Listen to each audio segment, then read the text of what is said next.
Hey guys, selamat datang saya ucapkan kepada yang baru jumpa channel ni dan kepada yang dah subscribe dan juga tengok video-video saya yang lain. Thank you so much. Jadi hari ni saya nak bincangkan satu topik ataupun saya macam nak buat personal review. Jadi kita nak buat comparison untuk beberapa instrumen keuangan kat Malaysia ni seperti tabung haji, ASB, macam sekarang ni adalah Wahid Invest dan juga Unit Trust. Sebelum tu saya nak letak a few caveat dalam video ni. Ianya bukannya sebuah macam nasihat ataupun advice yang korang kena follow sepanjang korang punya perjalanan keuangan ni. Ianya hanyalah perkongsian saya ataupun my personal review sebagai seorang yang pertama adalah sebagai seorang yang dah beberapa tahun melabur dalam pasaran saham dan juga unit trust dan beberapa instrumen yang lain, dan kedua adalah saya sebagai seorang certified unit trust consultant yang dah berada dalam unit trust industry dekat Malaysia ni dalam 4 tahun lebih. So tanpa melengahkan masa lagi, let's get started. Jadi untuk instrumen pertama kita akan compare ESB, dan yang saya fokuskan untuk ESB ni hanyalah ESB 1 dan ESB 2 sahaja. Jadi kenapa saya ambil dua dana ni sahaja sedangkan ESB ni ada banyak dana, dia ada ESW, ASN dan sebagainya kan. Tujuannya adalah satu, ini adalah dana fixed unit trust by government, dan kedua adalah bila kita cakap ESB 1 dengan ESB 2 ni, so orang dah familiar kan. So bila saya cakap ESB dalam video ni, saya merujuk kepada ESB 1 dan juga ESB 2. Untuk faktor risiko ESB ni, saya boleh katakan ianya sangat minimal. Sebab tu saya berikan 5/5 bintang untuk risiko ESB ni. Kalau macam korang dah masukkan modal ataupun korang dah inject duit dalam ESB tu, korang tak akan mengalami penurunan harga. Maksudnya katakanlah modal korang masuk 100,000, so whatever modal yang diinvest ke dalam pasaran saham ataupun ESB tersebut adalah 100,000 lah. Itu adalah kita panggil sebagai unit trust yang mempunyai harga tetap. Dan bila korang tak mempunyai masalah kehilangan ataupun fluctuation dari segi harga ni, orang yang invest ke dalam ESB ni dia adalah lebih tenang, ataupun korang lebih peace, ataupun korang tak perlu nak fikir okey hari ni naik ke turun apa semua kan. So whatever income ataupun keuntungan yang korang dapat by the end of this year, itu adalah pure profit yang korang dapat. Dan ESB ni disebabkan ia adalah fixed price by government, so government ataupun PMB hanya pilih syarikat-syarikat yang established dan juga stable untuk laburkan duit kita tersebut kepada syarikat-syarikat yang berkenaan. Sebab tu kalau kita tengok sepanjang 30 tahun penubuhan ESB ataupun pelancaran ESB ni, pelabur-pelabur dan juga kita sendiri tak pernah mengalami sebarang kerugian. Setiap tahun nak atau tak, ESB akan declarekan dividen, sama ada tinggi atau rendah tu depend on ekonomi dan faktor-faktor lain lah. Tapi nak cakap sepanjang 30 tahun ESB tak pernah gagal untuk declare this dividend. Seterusnya adalah untuk pulangan ESB ni, saya boleh bagi dalam 3/5 bintang. Disebabkan ESB ni adalah harga unit yang tetap, so pulangan dia kita boleh cakap macam biasa-biasa je lah kan. Jarang lah dividen ESB sekarang ni boleh bagi sampai 2 digit apa semua kan. Kecuali kalau kita tengok masa 90-an dulu, ESB boleh bagi sampai 14-13% kan. At that time kita boleh cakap sebagai era kebangkitan untuk ekonomi Asia dan juga Malaysia sendiri. Sekarang ni kalau kita tengok average purata ESB untuk 3 ke 5 tahun, purata tersebut dalam 5 ke 6% lebih. In fact kalau macam kita tengok overall sepanjang 30 tahun pun, purata ESB tak pernah lagi melebihi 10%. Kalau kita tengok tempoh 30 tahun, purata ESB sebenarnya dalam 9% lebih. Tak lain dan tak bukan, ini adalah disebabkan oleh ESB hanya bagi satu jenis keuntungan sahaja, iaitu dia declare dividen tahunan. Dia tak ada macam kenaikan harga semasa ke whatsoever macam equity ataupun kita cakap unit trust yang lain. Untuk faktor kemudahan ESB pula, saya boleh bagi 3/5 bintang. Sebab setakat ni ESB mempunyai apps yang saya boleh cakap dah established, dia dah stable apa semua kan. Dan dengan adanya this kind of apps yang kita boleh access dekat telefon apa semua, sebenarnya dia memudahkan kita untuk monitor whatever pelaburan ataupun duit yang kita ada dalam tu, sama ada untuk tambah ataupun untuk buat pengeluaran. Cumanya ada drawback tentang apps ESB ni. Pengeluaran bulanan melalui apps hanyalah terhad kepada 500 setiap bulan sahaja. So kalau macam korang nak keluarkan lebih daripada tu, korang tetap kena pergi ke kaunter ataupun ejen-ejen bank yang lain. Mungkin saya fahamlah sebab utama kenapa ESB tetapkan had pengeluaran tu, dia sebenarnya untuk mengelakkan orang untuk mengeluarkan jumlah yang berlebihan daripada wang simpanan mereka ni. Sebab ESB menganggap orang yang simpan dalam ESB ni adalah untuk simpanan ataupun pelaburan masa panjang. Tapi sebenarnya untuk cater benda tu, apa yang saya fikir ESB boleh buat adalah dia sebenarnya kena memperbanyakkan kempen-kempen berkenaan dengan pengurusan keuangan, tambah knowledge ataupun awareness kepada orang-orang tentang pentingnya untuk kita ada satu simpanan pelaburan masa panjang. Kerana tanpa kesedaran tentang pengurusan keuangan ni, untuk orang-orang yang terdesak nak keluarkan duit, dia orang tetap akan pergi kepada kaunter-kaunter tersebut. Jadi benda tu end up menyusahkan pelabur-pelabur dan juga individu macam kita ni. Seterusnya untuk flexibility pula, saya boleh berikan 2/5 bintang. Kerana untuk flexibility portfolio ESB ni, kita tak mempunyai sebarang pilihan ataupun kawalan tentang dekat sektor mana yang kita nak invest, dekat company mana yang kita nak invest, dekat negara ataupun industri mana yang berbaloi untuk kita laburkan duit dan sebagainya. Selain daripada tu, ESB juga tak memberikan pilihan ke dalam dana tersebut untuk kita pilih dana tersebut apa tujuannya. Jadi kesemua duit simpanan yang kita simpan adalah tertakluk kepada satu purpose sahaja. Jadi kita tak boleh pisahkan sebahagian duit kita untuk pelaburan jangka panjang ataupun sebahagian duit untuk simpanan pendidikan dan vacation dan sebagainya. Actually untuk orang-orang yang tak tahu, sebenarnya ESB ada tetapkan limit unit yang kita boleh miliki, iaitu adalah sebanyak 200,000 sahaja untuk ESB 1 dan juga ESB 2.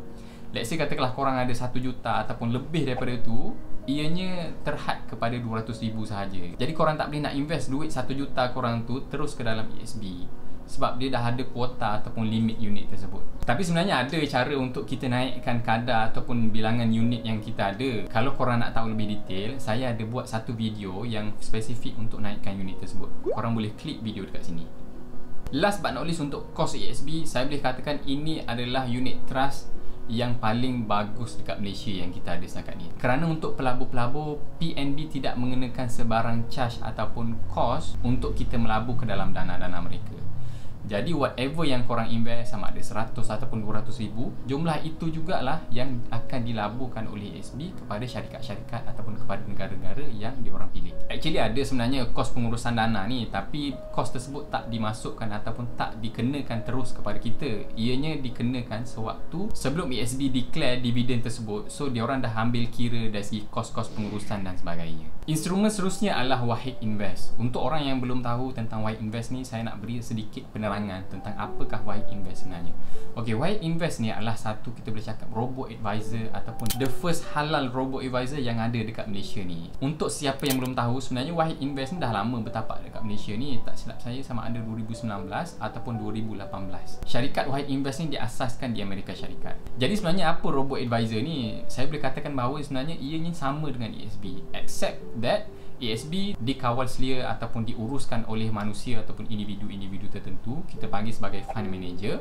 Dan robot-advisor ni pula robot ataupun artificial intelligence yang kontrol ataupun mengembangkan duit kita ni. Jadi apa yang bagus tentang robot dan AI ni? Bila robot ataupun AI menguruskan ataupun mengembangkan duit kita, dia sebenarnya dia put aside the most important factor di dalam kita melabur ni, iaitu emosi. Untuk orang-orang yang dah familiar ataupun dah pernah invest dekat pasaran saham ataupun bursa Malaysia ni, diorang sebenarnya dah tahu kenapa emosi ni adalah sangat berbahaya bila kita melabur. Sebab apa? Sebab dia mengganggu keputusan ataupun decision making yang kita nak buat. Jadi dengan ada robot dan AI ni, kita dah buang siap-siap those kind of interference ataupun distraction. Jadi keputusan yang kita buat ianya lebih optimal, tepat dan juga bagus lah.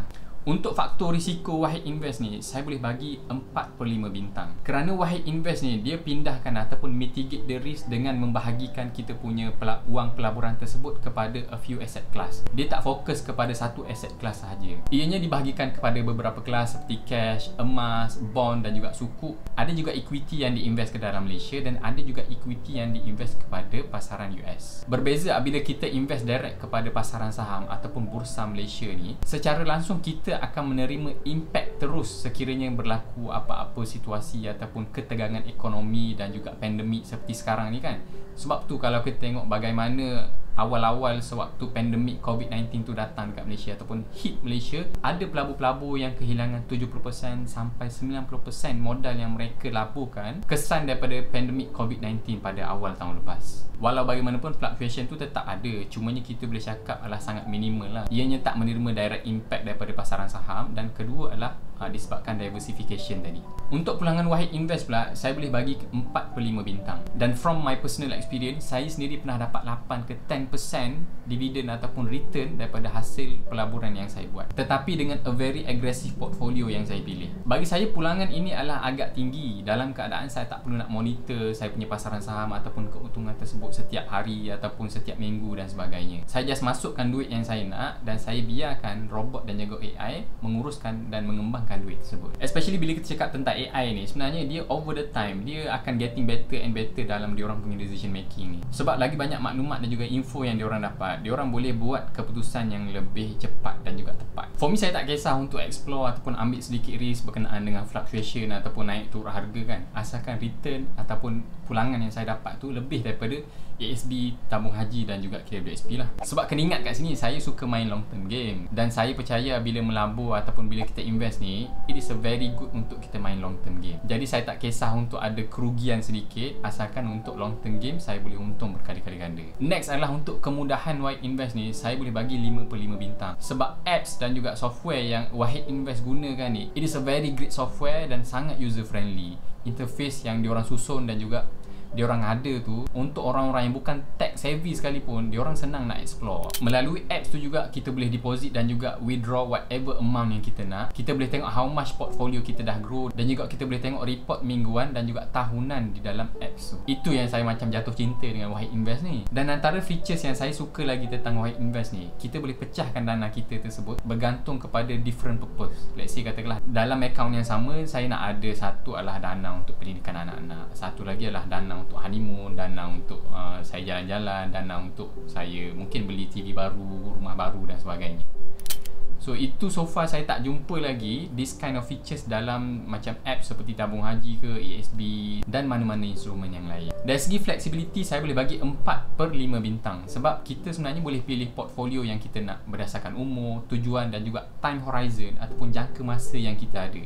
Anda boleh jadi a very aggressive person, anda boleh ada dana yang moderate, anda juga boleh ada dana yang sangat konservatif. Jadi untuk orang-orang yang agresif macam saya ni, portfolio saya, most of the portfolio ataupun equity tersebut banyak diinvest di pasaran luar Malaysia, iaitu di US. Sementara untuk yang very konservatif, portfolio diorang ni most of the money disimpan dalam bentuk cash, emas dan juga maybe bond ataupun sukuk. Seterusnya adalah cost Wahid Invest ni. Saya boleh katakan cost untuk Wahid Invest ni adalah sangat minimal. In fact, ia hanyalah less than 1%, dan in fact untuk sesetengah orang kita boleh dapat dalam 0.05% untuk service charges, bergantung pada jumlah wang pelaburan yang korang masukkan. Jadi kenapa Wahid Invest ni, walaupun dia boleh bagi return yang sangat bagus, tetapi dia mengenakan kos yang sangat rendah? Ianya tak lain tak bukan adalah Wahid Invest ni, dia sebenarnya dia membuang ataupun dia eliminate third party antara pelabur dan juga syarikat ni, iaitu agent. Disebabkan AI dan juga robot yang mengembangkan dan menguruskan duit kita ni, so kita tak perlu kepada agent dan juga extra manager untuk uruskan duit tersebut. So secara tak langsung company Wahid Invest ni dapat jimat dekat situ lah. Jadi apabila kos yang dikenakan kepada kita sebagai seorang pelabur ni adalah sangat minimal, so kita boleh maksimumkan kita punya profit dengan lebih banyak. Jadi untuk orang yang baru nak melabur di dalam Wahid Invest ni, saya ada sertakan referral code dekat ruangan komen kat bawah dan juga dekat ruangan description. Jadi korang boleh masukkan kod tersebut untuk korang dapat $2.5. Dan instrumen seterusnya yang kita akan bandingkan adalah tabung haji.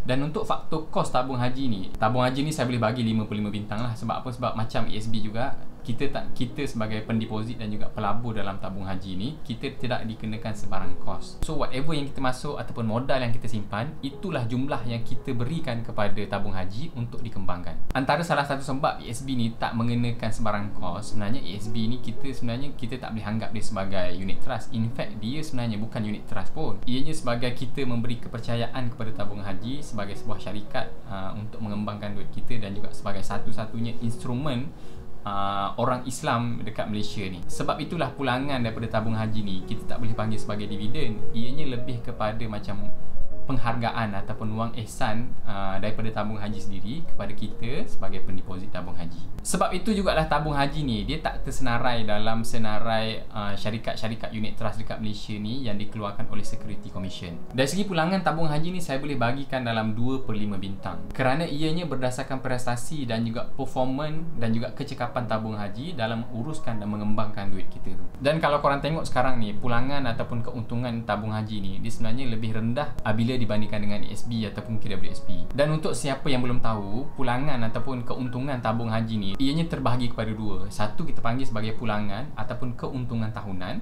Satu lagi kita panggil sebagai pulangan ataupun keuntungan untuk orang yang belum pergi haji. Dan untuk orang-orang yang dah pernah pergi haji, mereka hanya dapat pulangan ataupun keuntungan tahunan sahaja. Dan untuk orang yang belum, korang dapat dua-dua, tetapi untuk keuntungan haji ianya terhad kepada 12,000 pertama sahaja. Seterusnya adalah untuk faktor kemudahan, saya boleh bagi 2/5 bintang. Sebab apa? Sebab saya rasa apps ataupun website yang tabung haji sediakan untuk pelabur-pelabur dan juga pendeposit ni, ianya belum fully dimaksimiskan. Kerana untuk pengeluaran tabung haji ni, ianya adalah sangat terhad. Kalau pengeluaran korang tu adalah kurang daripada 10,000, korang boleh buat dekat tabung haji ataupun dekat bank Islam, bank rakyat dan sebagainya. Tetapi sekiranya pengeluaran tersebut adalah lebih daripada 10,000, pengeluaran tersebut mesti dilakukan di ibu pejabat tabung haji sahaja. Antara sebab yang saya rasa apps tabung haji ni ataupun Tijari ni tak fully maximise, mereka fokus pendeposit ni adalah untuk orang yang nak pergi haji. Ianya bukannya kita anggap sebagai instrumen pelaburan yang sesuai lah. Kalau macam untuk pelaburan, kita pergi kepada ASB, unit trust dan sebagainya. Sebab itulah saya rasa Tijari tu ianya tak mesra kepada pelabur. Ianya mesra kepada orang yang macam nak buat rayuan untuk pergi haji dan sebagainya lah. Dan untuk flexibility tabung haji ni, saya boleh bagi 1 bintang sahaja. Kerana kita sebagai pendeposit tak mempunyai sebarang pilihan ataupun mempunyai sebarang kawalan tentang di mana duit tersebut dilaburkan. Sebab kita dah memberi kepercayaan kepada tabung haji tu untuk mengembangkan duit kita. To be honest, saya sebenarnya ada cari financial report yang terbaru, iaitu pada 2020. Tetapi bila saya check dekat website tabung haji sendiri, yang paling latest ataupun financial report yang paling latest ada hanyalah pada 2009 sahaja. Sebenarnya saya nak tengok untuk tahun lepas dekat mana duit tersebut dilaburkan dan juga berapa keuntungan dan juga kadar pulangan keseluruhan tabung haji tersebut. Jadi kalau korang jumpa yang terbaru, korang boleh komen dekat bawah. Dan last but not least, instrumen yang kita akan buat comparison hari ini adalah untuk unit trust. Kepada siapa yang belum familiar dengan unit trust ni, unit trust ni kita ibaratkan seperti kita amanahkan ataupun kita berikan jumlah duit yang kita ada kepada seorang individu ataupun kita panggil sebagai fund manager untuk duit tersebut diuruskan dan dikembangkan, dan setiap tahun kita akan dapat dividen ataupun pulangan daripada hasil pelaburan tadilah. Itu adalah seberingkas yang saya boleh katakan. Dan untuk syarikat-syarikat unit trust ni, dia sebenarnya ada banyak, dan ada syarikat-syarikat unit trust yang berada di bawah bank. Antaranya adalah Public Mutual berada di bawah Public Bank, Maybank Asset Management berada di bawah Maybank dan sebagainya. Dan perkara yang kita kena tahu bila bercakap tentang unit trust ni, ianya melibatkan third party, iaitu antara fund manager tadi dengan pelabur. Kita ada satu third party yang kita panggil sebagai agent. Agent ni lah yang akan membantu pelabur-pelabur tersebut untuk melaburkan duit-duit tersebut kepada fund-fund manager yang berkenaan. Jadi untuk faktor risiko, saya boleh bagi 4/5 bintang. Kerana kita sebagai pelabur, kita tak menerima direct impact daripada ekonomi downside ataupun pandemik dan sebagainya. Kerana duit tersebut seperti Wahid Invest, ianya dah didiversifykan kepada beberapa asset class dan juga bergantung pada tujuan dan timeline kita. So risiko tersebut adalah jauh lebih rendah apabila kita bandingkan dengan direct invest ke dalam bursa saham ataupun ke dalam pasaran saham. Dan untuk faktor kos pula, saya berikan unit trust ni 3/5 bintang. Biasanya kos yang dikenakan kepada kita sebagai seorang pelabur adalah sekitar 1/5%, bergantung kepada aset dan juga fund-fund berkenaan lah. Mungkin ada orang akan tanya kenapa kos untuk kita invest dalam unit trust ni adalah sangat tinggi berbanding dengan aset instrumen yang lain.